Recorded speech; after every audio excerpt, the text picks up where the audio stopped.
నిన్నటి వరకు ప్రపంచ చమురు మార్కెట్ను శాసించిన సామ్రాజ్యం అది. రేటు పెంచాం, ఇష్టమైనతే కొనండి లేదంటే పోండని గల్ఫ్ పెద్దన్న దబాయించేది. ఇప్పుడు సౌదీ అరేబియాకు కాలం అడ్డం తిరిగింది. అవును, సౌదీ అరేబియా పెట్రో సామ్రాజ్యం ఇప్పుడు కుప్పకూలే ప్రమాదంలో పడింది. సౌదీ రేట్లు మాకద్దు బాబోయంటూ భారత్, చైనా, జపాన్, దక్షిణ కొరియాలు రియాద్కు కోలుకోలేని షాక్ ఇచ్చాయి. కొనుగోళ్లను భారీగా తగ్గించేస్తూ సౌదీ గుత్తాధిపత్యానికి ఎండ్ కార్డు వేస్తున్నాయి. ఈ దెబ్బతో సౌదీ ఖజానా ఖాళీ అవుతుంది. నమ్ముకున్న ఆసియా దేశాలన్నీ ఒక్కొక్కటిగా సౌదీకి షాక్ ఇస్తున్నాయి. ఆర్డర్లను రద్దు చేసుకుంటూ ముఖం చాటేస్తున్నాయి. సౌదీ అరేబియా పెట్రో డాలర్ల ఖజానా ఖాళీ అవుతుంది. రియాద్ ఆర్థిక వ్యవస్థ తీవ్ర సంక్షోభంలోకి కూరుకుపోయే ముప్పు పొంచి ఉంది. సౌదీ చమురు కొనుగోళ్లకు ఇరాన్ యుద్ధమే కారణమా? హార్మోజ్ జలసంధి మూత రియాద్కు శాపంగా మారుతుందా? అసలు సౌదీ చమురు సామ్రాజ్యం ఎలా కూలిపోతుంది? ధనిక దేశం హోదాను కోల్పోయి సౌదీ అప్పుల ఊబిలో కూరుకుపోనుందా? Watch the story.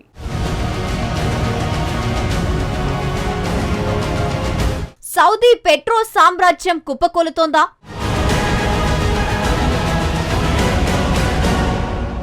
సౌదీ చమురు గుత్తాధిపత్యానికి ఎండ్ కార్డ్. అత్యాశ సౌదీ అరేబియాను ముంచేస్తోందా? నిన్నటి వరకు చమురు సామ్రాజ్యానికి తిరుగులేని రారాజు సౌదీ అరేబియా. చమురు, గ్యాస్తోనే ప్రపంచాన్ని సౌదీ అరేబియా తీవ్రంగా ప్రభావితం చేసింది. భౌగోళిక రాజకీయాల్లో తనకంటూ ప్రత్యేక స్థానాన్ని సంపాదించుకుంది. గల్ఫ్ దేశాలకు పెద్దన్నగా నిలిచింది. భారత్, చైనా, జపాన్, దక్షిణ కొరియా వంటి దేశాల ఆర్థిక ఇంజన్లు నడవడానికి సౌదీ ముడి చమురే ఇంధనంగా నిలిచింది. ఆ దేశం రిచ్ కంట్రీగా మారడానికి కారణమయ్యింది.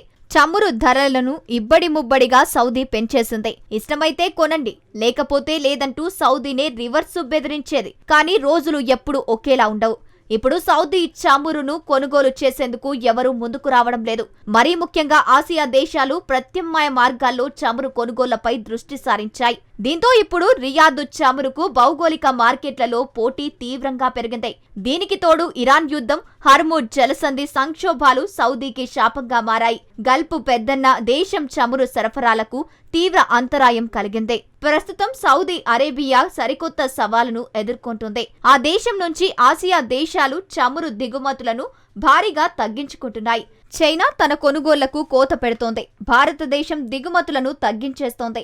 అటు జపాన్, దక్షిణ కొరియా సౌదీ చమురు కొనుగోళ్లపై వెనుకడుగు వేస్తున్నాయి. పైకి చూస్తే ఇదంతా యుద్ధం వల్ల జరుగుతున్నదిగా అనిపిస్తోంది కదూ.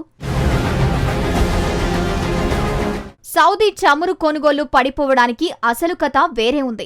ఈ సంక్షోభానికి అసలు కారణం ధర. ప్రపంచ మార్కెట్లోనే ప్రస్తుతం సౌదీ ముడి చమురులు అత్యంత ప్రియంగా మారింది.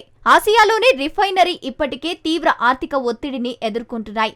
ఈ తరుణంలో చాలా దేశాలు చౌకగా లభించే చమురు కోసం అన్వేషిస్తున్నాయి. ఇక్కడ ప్రశ్న సౌదీ చమురును ఎగుమతి చేయగలదా లేదా అని కాదు.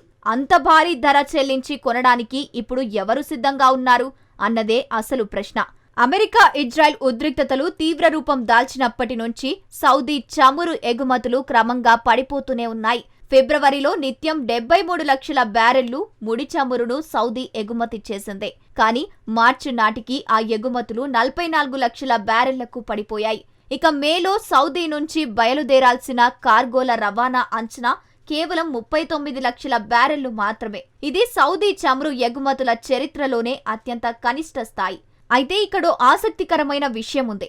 హార్మోజ్ జలసంధి సంక్షోభాన్ని అధిగమించగల అతి కొద్ది గల్ఫ్ దేశాల్లో సౌదీ అరేబియా ఒకటి. ఆ దేశానికి ఉన్న భారీ ఈస్ట్ వెస్ట్ పైప్ లైన్ ఉంది. అంటే గల్ఫ్ నుంచి ఎర్ర సముద్రం వరకు ముడి చమురును సులభంగా తరలించగలదు. కాబట్టి ఇక్కడ మౌలిక సదుపాయాల కొరత సమస్యే కాదు. అసలు సమస్యల్లా డిమాండ్ తగ్గడమే. ఆసియా కొనుగోలుదారులు గతంలోలా సౌదీ చమురును కొనేందుకు ఆసక్తి చూపడం లేదు. సౌదీ అరేబియా చమురు కొనుగోళ్లలో చైనా తీరు స్పష్టంగా కనిపిస్తోంది. సౌదీ ఆరంకోకు ఇప్పటికీ అతిపెద్ద కస్టమర్ చైనా. కానీ జూన్లో రోజుకు కేవలం 6 లక్షల బ్యారెళ్ల ముడి చమురు మాత్రమే దిగుమతి చేసుకునే అవకాశం ఉంది. ఏప్రిల్ ఆర్డర్లతో పోలిస్తే దాదాపు సగానికి పడిపోయాయి. చైనా ఎందుకు కొనుగోలు తగ్గించింది? చైనాలో చమురు శుద్ధి వ్యాపారం ఇప్పుడు అంత లాభసాటిగా లేదు. అక్కడ దేశీయంగా డిమాండ్ తగ్గింది. ఎగుమతులపై ఉన్న ఆంక్షలు రిఫైనరీల లాభాలను దెబ్బతీశాయి. దీంతో ముడి చమురును శుద్ధి చేస్తే చైనా రిఫైనరీలకు నష్టాలే మిగులుతున్నాయి. కేవలం బీజింగ్ మాత్రమే కాదు, ఆసియాలోని ఇతర కొనుగోలుదారులందరిలోనూ ఇదే ట్రెండ్ కనిపిస్తోంది. ఈ సంక్షోభానికి ముందు రోజుకు సగటున 12 లక్షల బ్యారెళ్లను జపాన్ కొనుగోలు చేసేది. కానీ మార్చి, ఏప్రిల్ నెలల్లో రోజుకు కేవలం 2 లక్షల బ్యారెళ్లు మాత్రమే దిగుమతి చేసుకుంది. ఇక మేలో సౌదీ అరేబియా నుంచి జపాన్ కు బయలుదేరిన కార్గోలు కేవలం 2 అంటే 2. ఆశ్చర్యం కలుగుతోంది కదూ? నిజమే, సౌదీ చమురుకు డిమాండ్ తగ్గింది. మరి ఇక దక్షిణ కొరియా విషయం చూద్దాం. ఏప్రిల్తో పోలిస్తే మేలో 35% చమురును సిఎల్ తక్కువగా దిగుమతి చేసుకుంది. ఇక మీడియం సోర్ గ్రేడ్ రకానికి చెందిన ముడి చమురు అవసరం భారత్కు ఎంతో ఉంది. కానీ ఏప్రిల్తో పోలిస్తే మేలో సౌదీ నుంచి భారత్ 30% చమురు కొనుగోళ్లను తగ్గించింది. ప్రస్తుతం మార్కెట్లో పరిస్థితికి అద్దం పడుతున్న అత్యంత కీలకమైన సంకేతమేమిటి? ఎర్ర సముద్రంలో ఆసియా వైపు వచ్చి గమ్యం తెలియక నిలిచిపోయిన చమురు ట్యాంకర్ల సంఖ్య రోజురోజుకి పెరుగుతోంది. సింపుల్గా చెప్పాలంటే ప్రస్తుతం మార్కెట్ పరిస్థితుల్లో ఆయా దేశాలు తక్కువ ధరకు లభించే ముడి చమురుల వైపు మొగ్గు చూపుతున్నాయి. అదే సమయంలో సౌదీ చమురు ఏమాత్రం చౌకగాలేదు. సౌదీ చమురు ధరలు ఇంతలా ఎలా పెరిగాయి? ఇక్కడ ఒక ముఖ్యమైన విషయాన్ని గమనించాలి. సౌదీ అరేబియా చమురును కేవలం అంతర్జాతీయ మార్కెట్ ధరలకే విక్రయించదు. ఆ దేశమే చమురు ధరను నిర్ణయిస్తుంది. అఫీషియల్ సెల్లింగ్ ప్రైజు ఓఎస్పీ పేరుతో అధికారికంగా విక్రయ ధరను నిర్ణయిస్తుంది. ఈ ధర దుబాయ్, ఒమాన్ ఆయిల్ బెంచ్ మార్కుతో ముడిపడి ఉంటుంది. అయితే సౌదీ అరామ్కో సంస్థ బెంచ్ మార్కు ధరపై అదనంగా ప్రీమియర్ మొత్తాన్ని కూడా వసూలు చేస్తుంది. ఇరాన్ యుద్ధ వాతావరణం, హార్మూజ్ జలసంధి సంక్షోభం నెలకొన్న సమయంలో అటు బెంచ్ మార్కు ధరతో పాటు ఇటు సౌదీ ప్రీమియం కూడా భారీగా పెరిగాయి. ఒకానొక దశలో అప్పటికే నష్టాల్లో ఉన్న రిఫైనరీలకు సౌదీ అరబ్ లైట్ క్రూడ్ పై విధించిన ప్రీమియర్ ఏకంగా బ్యారెల్కు $20కు చేరింది. ఆ స్థాయి ధరలు భరించడం ఏ రకంగానూ సమర్థనీయం కాదు. కొనుగోలుదారులు ఇతర ప్రత్యామ్నాయాలు వైపు చూపడం ప్రారంభించారు. దీంతో ఆసియా కొనుగోలుదారులు సౌదీ చమురుకు బాయ్ బాయ్ చెబుతున్నారు. అత్యంత ఖరీదైన ధరలకు సౌదీ ముడి చమురును కొనేందుకు నిరాకరిస్తున్నారు. ప్రస్తుతం అంతర్జాతీయ మార్కెట్ ఏ దిశగా సాగుతుందో చెప్పడానికి సౌదీ చమురు కొనుగోలు పడిపోవడమే నిదర్శనం. ఇప్పుడు సమస్యల్లా సౌదీ అరేబియా ప్రపంచ దేశాలకు చమురును సరఫరా చేయగలదా లేదా అనేది కాదు. అది ఖచ్చితంగా రియాద్ సరఫరా చేయగలదు. కానీ అసలు సమస్య ఏమిటంటే ఆ చమురు కోసం అదనపు ప్రీమియర్ చెల్లించడానికి ఆసియా దేశాలు ఎంతమాత్రం సిద్ధంగా లేకపోవడమే.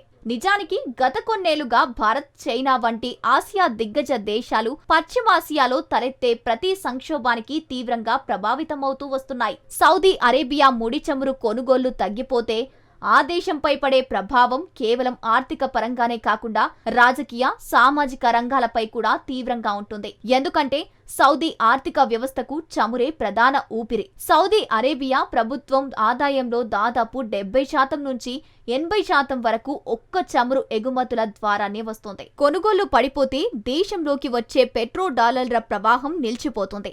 ఇది దేశ బడ్జెట్ లోటును భారీగా పెంచుతోంది. Saudi crown prince Mohammed bin Salman కేవలం చమురుపైనే ఆధారపడకుండా దేశాన్ని మార్చాలనే లక్ష్యంతో విజన్ 2030ని ప్రారంభించారు. ఇందులో భాగంగా నియం వంటి లక్షల కోట్ల డాలర్ల మెగా ప్రాజెక్టులను నిర్మిస్తున్నారు. చమురు రాబడి తగ్గితే ఈ ప్రతిష్టాత్మక ప్రాజెక్టులకు నిధుల కొరత ఏర్పడి అవి మధ్యలోనే ఆగిపోయే ప్రమాదం ఉంది.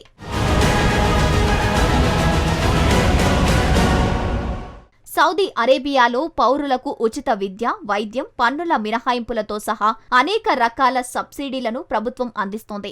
ఆదాయం పడిపోతే ప్రభుత్వం ఈ ఉచిత సంక్షేమ పథకాలకు కోత పెట్టాల్సి వస్తుంది. కొత్తగా పన్నులు విధించాల్సి వస్తుంది.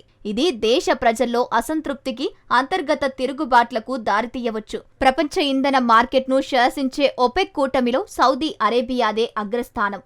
అమెరికా వంటి అగ్రరాజ్యాలు కూడా సౌదీ మాటకు విలువ ఇవ్వడానికి కారణం దాని చమురు బలమే.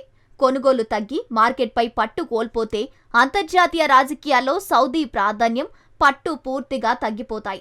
ఆదాయం తగ్గితే దేశంలో కొత్త పరిశ్రమలు రావు, ప్రభుత్వ వ్యయం పెరుగుతుంది.